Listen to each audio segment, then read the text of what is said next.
দুদিন আগেই প্রয়াত হয়েছেন মোহনবাগানের প্রথম জাতীয় লিগ জয়ী কোচ টি.কে. চাতুনি।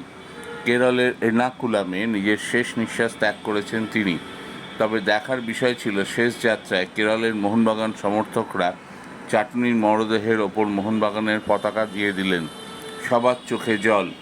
যেই লোকটার হাত ধরে 1998 সালে মোহনবাগান তাঁবুতে এসেছিল প্রথম জাতীয় লিগ, যিনি মোহনবাগানকে প্রথমবার এত সম্মান এনে দিয়েছিলেন, তার শেষ যাত্রায় মানুষের ঢল নেমেছিল কেরলে।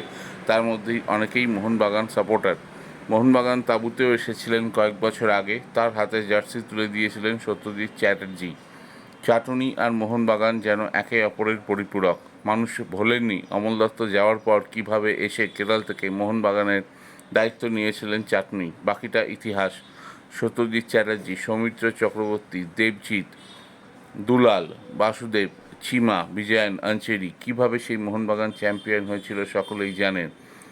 আচ্ছা, এছাড়া মোহনবাগানের নতুন কোচ হোসে মলিনা জানিয়ে দিয়েছেন তিনি তাড়াতাড়ি কলকাতায় আসছেন সমস্ত স্টাফ এবং অ্যাসোসিয়েটস নিয়ে।